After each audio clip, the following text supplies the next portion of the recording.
But a couple more death moves, and the ace of diamonds turns out to be on top. And here's how I did it. There's already a second ace under the first one. Now I smoothly move the upper ace down and lower one up. When the cards are on par, I push the second ace to the top of the half deck. Look at this king. I will cover him with my hand a little, and I'll gently lower him into the glass. Nothing unusual happened. But now we will enchant the glass. Let's repeat our trick.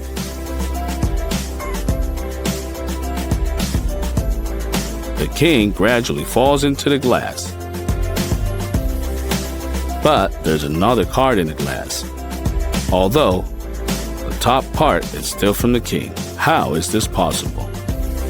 Well, just fasten 2 cards with double-sided tape.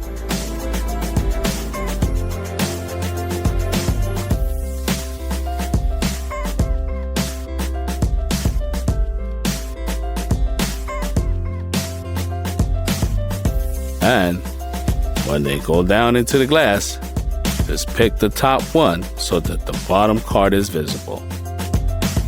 That's the whole secret.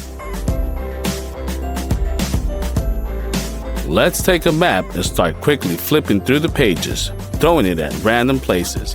We opened the book and incredibly, the 9 landed on the 9th chapter. The trick of the trick is that the 9 originally lay on the 9th page, and we just quietly threw out the second card. When you quickly flip through the pages, the map itself will jump out, as if it had just got there. Let's try to put a card on the glass, and put a coin on its edges. The structure is falling. Let's try to push the card a little further, but the coin still outweighs. Then pour water into the glass to the brim. Let's put a card and a coin as well. Now, the surface tension will now allow the card to turn over. Let's take an ordinary card and put it on.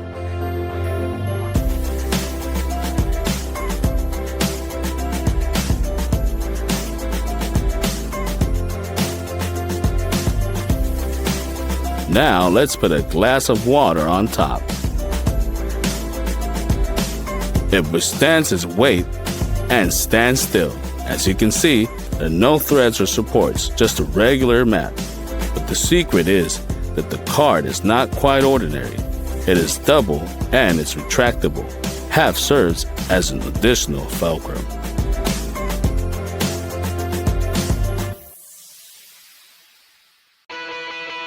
Remember these 2 cards? I'll put them in random places in the deck. Let's do a little magic and transfer the deck to the other hand. But these 2 cards remain in the same hand. They're the ones, aren't they? The secret of the trick is that there are 2 of these cards in the deck. When we remove the first copies, the cards remain at the top and bottom of the deck. A deft movement of the fingers during the roll, and these cards remain in my hands, and that's all.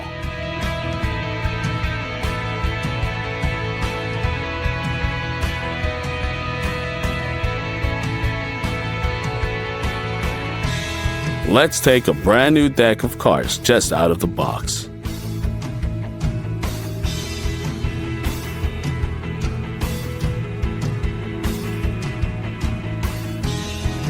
Take the 10 of hearts and put in the center of the deck.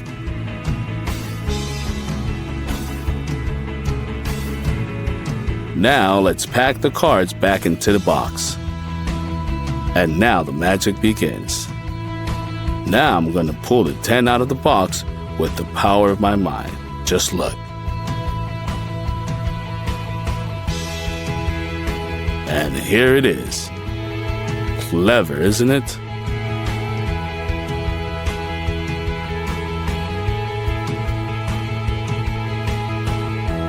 For this trick, we will need to cut out a window like this in several cards.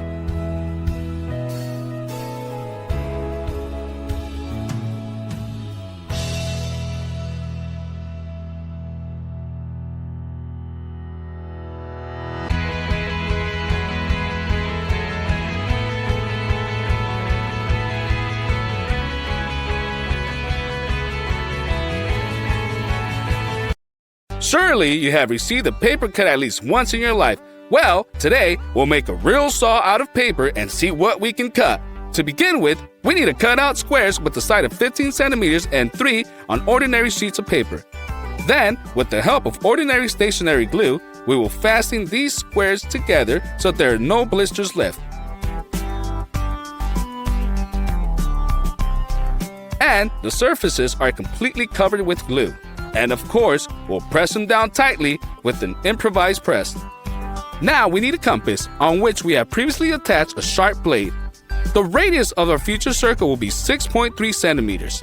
Stick that needle in the center of the square, make a tight stop, and start moving the compass. The paper lends itself easily and we get a perfectly smooth circle, but that's not all. With the help of a grinder disc, we'll mark a hole in the center, and then again with the help of a compass, we'll cut a small circle from there. Our paper disc is ready. The only thing left is to play it on a grinder and secure it in order to avoid traumatic situations. Turn on the grinder.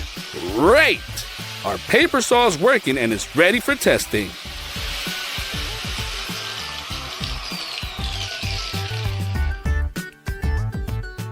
Let's start with something simple. Cardboard is essentially the same paper. Let's see if our saw can handle it. Oh, yes! Paper saws cardboard without any difficulty. Just look at what an even cut it leaves behind. It seems that this test was passed perfectly. Now, let's take a pencil. In a matter of seconds, the paper saw will deal with it too.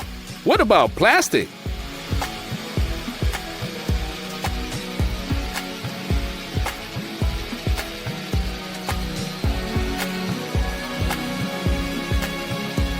Plastic cover lends itself easily to our saw, but what if plastic was denser?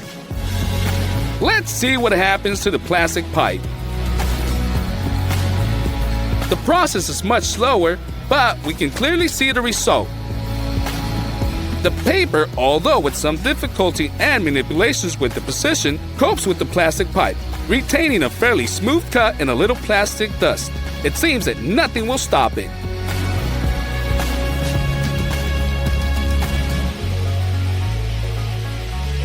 The plastic panel turns out to be much simpler test, and our saw deals with it in a matter of seconds. Here's such an undulating slice we got. The stakes are higher now. We have a wooden piece. Here, you already have to put a lot of more time and effort, but the progress is noticeable. The paper enters the stick and continues to cut it. It's incredible. Even a slight deformation of this does not stop our paper saw. We're almost there. And yes! The wooden stick is sawn without any problems. Pay attention to the burnt trace. And we have a ball of rubber bands next. Let's see how our paper saw will cope with it.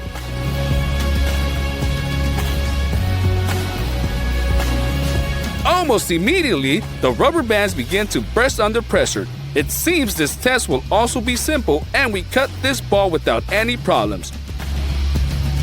Oh! The inertia from the rubber bands threw the ball away from our saw. But in general, the test passed with flying colors. We cut the ball of rubber bands without any problems. Now, let's see what happens to the coconut after a collision with our paper saw. Sawing a coconut is not an easy task for a conventional saw. It is important to smoothly move along the entire radius of the coconut, so as not to make a hole through which the contents will pour out entirely than we would like. We continue to move smoothly around the perimeter of the coconut, and it seems to be very easy for the saw. The disc starts to shake a little even when we're already close to completion, but we will still connect the ends of the cut to each other. Put down the saw and easily open the coconut with the knife. Yes! We did it! Even the coconut couldn't resist our paper saw. It's incredible!